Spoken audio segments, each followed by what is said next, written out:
Good afternoon, guys. My name is Hasan Zeki Alp. I'm a retired engineer. After retirement, after active engineering years, I decided to learn programming languages. So far, I've learned more than a dozen of modern programming languages and still developing to increase them. And for YouTube, I've been preparing videos, programming teaching videos, and we're going with our Ruby programming language, lesson 10 today, this afternoon. I hope you will enjoy it.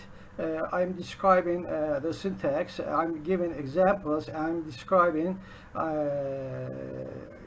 its working, and I make some changes in the code so as to change the difference of syntax changes, and I give another examples and so on. We're going with our tutorial. In this tutorial today we'll go on with methods, and I'm going to give much more examples regarding with methods, and I hope you will enjoy it. You will find it useful. Okay, that's okay.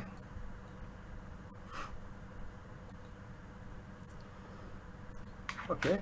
In this lesson, I will start with methods as arguments.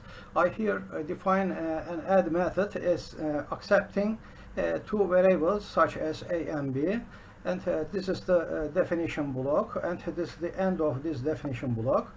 And this is another block, definition block. This is another method. I call it multiply or multiplication method, and it is also accepting a and b arguments, and within the block I here make a calculation. That's to say, I multiply a by b, and this is the end of this method block. And here I define an x, a variable, so as to multiply this item and this item. This is a nested structure, as you see. In such kind of nested structures, you have to begin with the innerst one. So at the inner one, we have to make an add. Of course, machine will do that, but I'm just describing, explaining the situation. By means of this add method, two arguments, 2 and 3, will be added, and this will be repeated for these arguments, 4 and 7, and after that, the outer method is a multiplication method. So the result of these blocks, these methods, will be accepted as the arguments of the multiplication. That's to say, 5 times 11 is gonna give 15. So we'd like to get it printed as x. Okay, let's make it run and see how it is. Okay. Just as I explained here, it gave the result 55. Let's go on with another example. I here would like to focus on variable scope concept. Within this concept, I define a calc method. This calc method will accept variable x. Okay, I here within the block I define a constant y equals to 2. So and after that I'd like to get it printed x times y, or x multiplication y, and this is the end of this block. And at the end of this block, I'd like to get it printed. The variable y. Okay, let's make it run.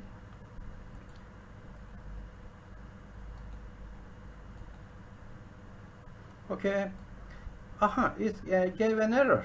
Undefined local variable or method y for main blah blah blah object. Okay, actually this is a typical example that causes error because this is an undefined variable. In fact, I gave such an example to be careful about for assigning values for such kind of variables. Of course, I can handle that. I can handle this by calling calc with this parameter 3. I can get a proper result like this.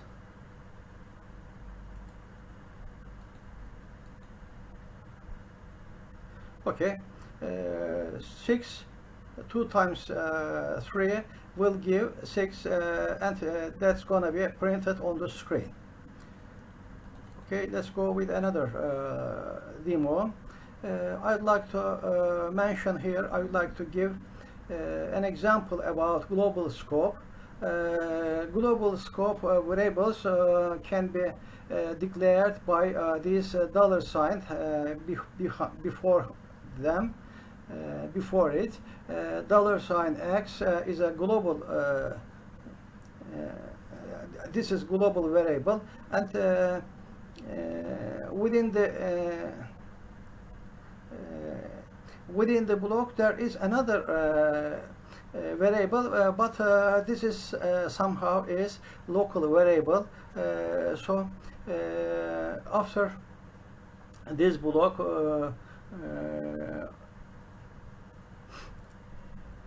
I call this method, and I call after calling, I'd like to get it printed $x variable, the contents of $x variable. Just we could see the result. This is a global variable, but within this method definition, x becomes 8. So when I print the value of x, it's gonna give the local value, local version. Okay, here I define a string such as my name. Dollar name is Hasan Zeki, and I would like to get it printed as a string format. And I here leave an empty line, and here I assign the value to our global variable x. And here I define another method.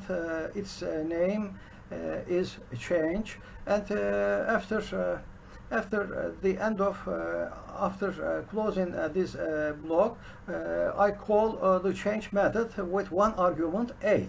So I'd like to get it printed x. Just I'd like to show you the result, how it will be. Okay,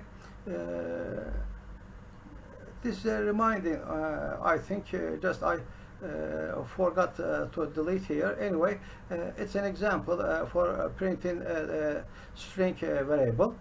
Anyway, and here after leaving an empty line, okay, just as I said,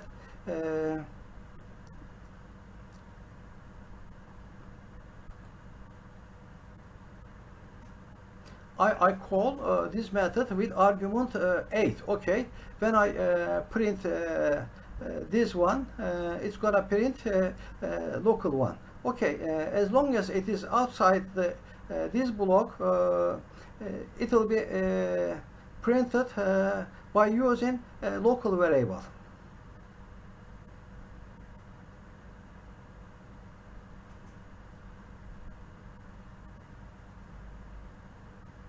But without recalling this one, when I said $x, it's gonna print out 8.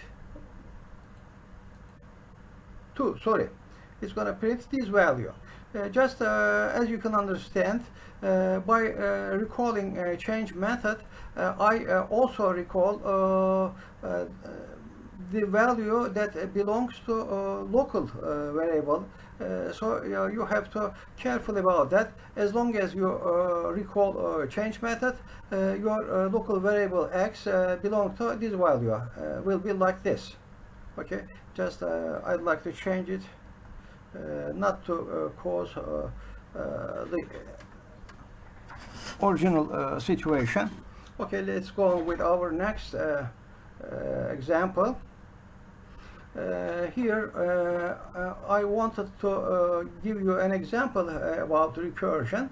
The best example for recursion is factorial calculation. In fact, as you know, factorial is the multiply of the numbers up to n, for example, and when you calculate the factorial, you have to multiply n times n minus 1 times n minus 2, blah blah blah, up to 2, up to 1.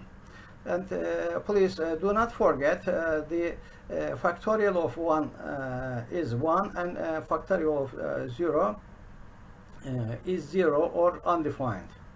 And it's not concerned to calculate negative numbers of calculate the factorial of negative numbers. It's nonsense.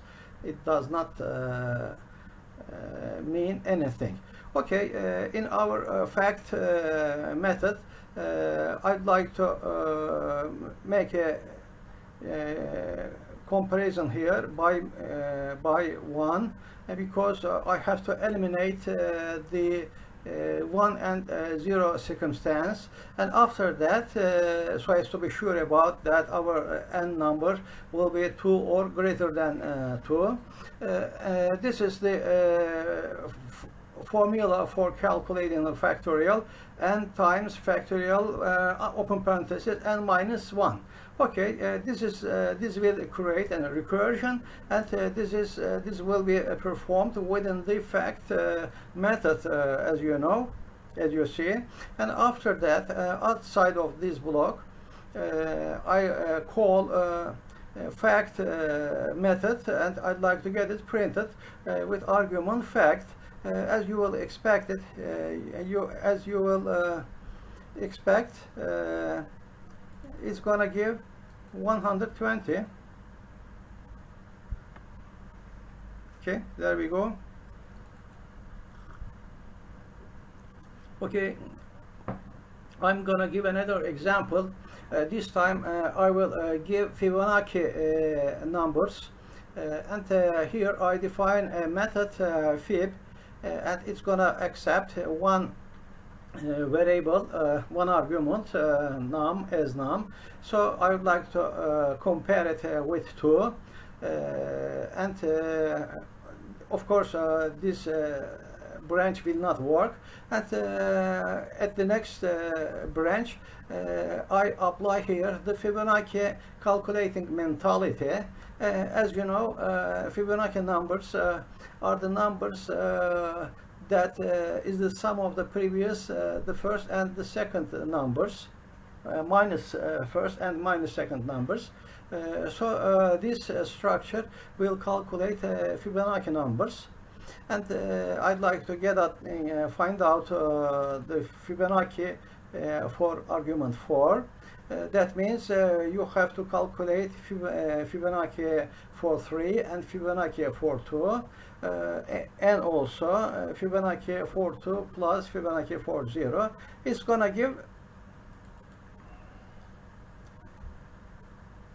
3. Fibonacci numbers up to 4 is 3. And let's go with another example.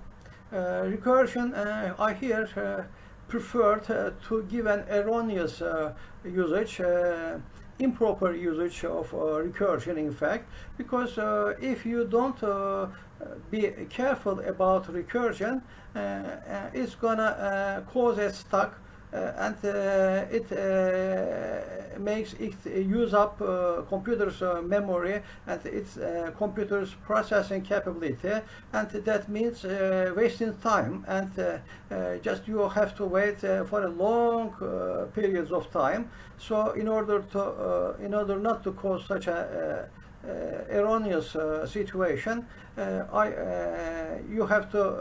you don't use such kind of structure for calculating or for any recursion.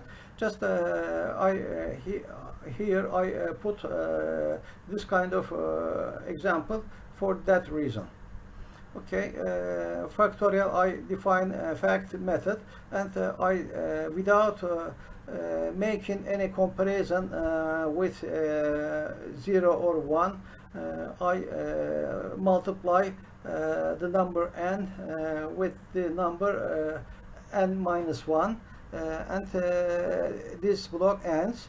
Just I would like to find out the factorial value for 5, because as you remember in our previous the correct example, before starting any recursion, we have to start with a lower limit, or a limit to stop the recursion. But in this case there is no comparison with 1 or 2, so it causes stack level too deep, or system stack error.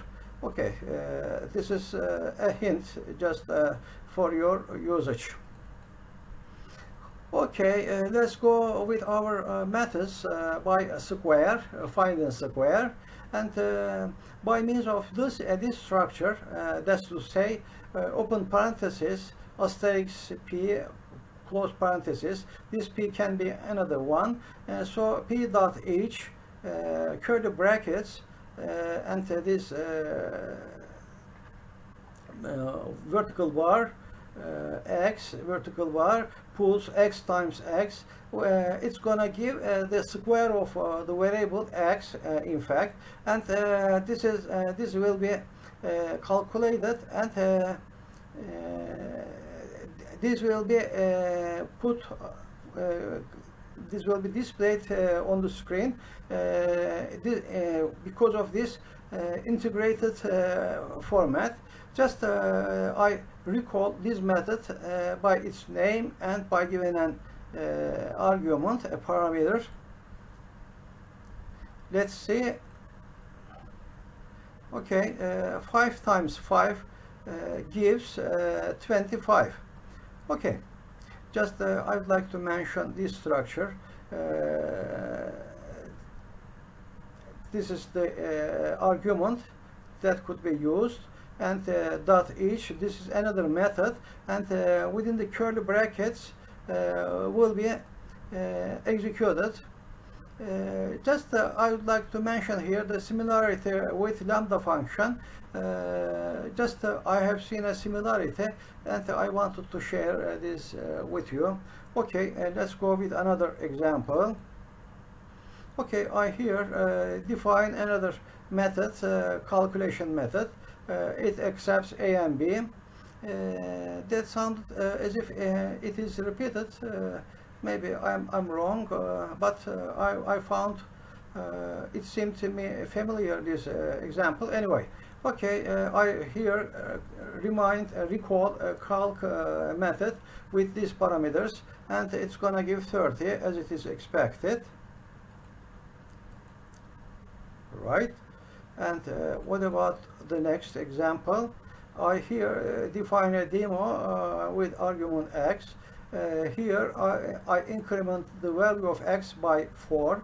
So as a return value, there is another increment here by 2. And after that, I increase the value of x once again. And this is the end of this block. And at the end of the block, I'd like to print out the demo method with this argument. Let's calculate it. After seeing the result, I will say one thing about this structure.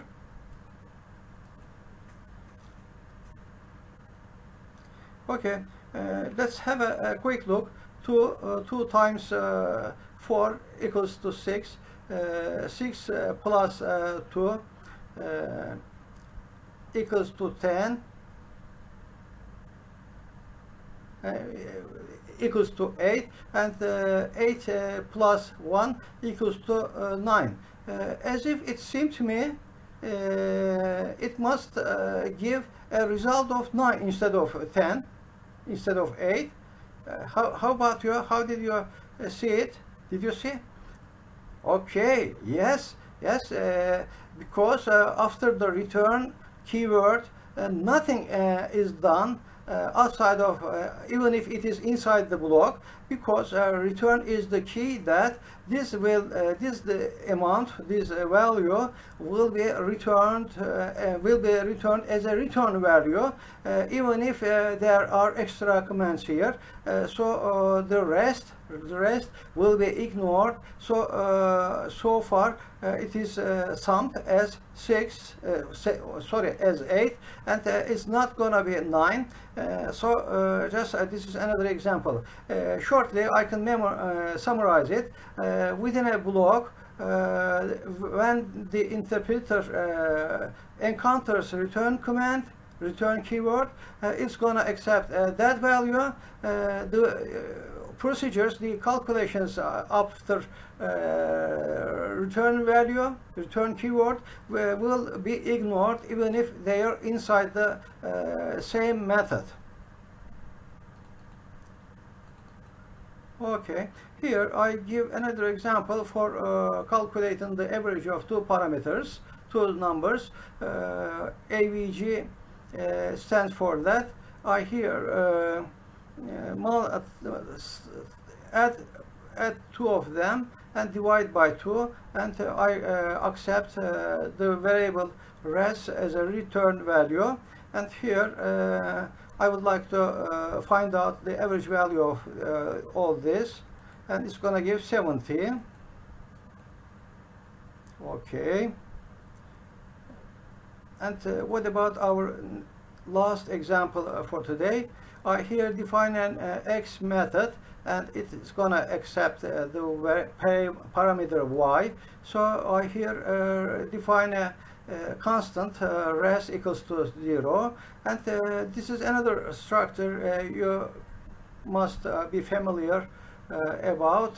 And 0 dot a y dot each curly bracket z result will be increased by z. Okay, just as you can expect, this is gonna sum the numbers up to that specific number. I mean sum of numbers up to 3. 3, 2, and 1 will be printed as 6. Okay, this is the end of lesson 10, you guys. In our next lessons, we start with object-oriented programming and modules and objects and instances.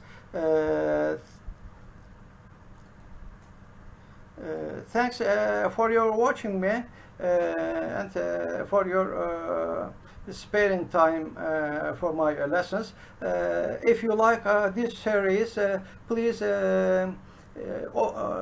subscribe my channel in YouTube.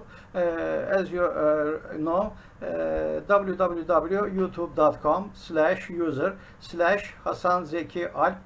Thanks for your kind interest, and have a nice day. Bye bye.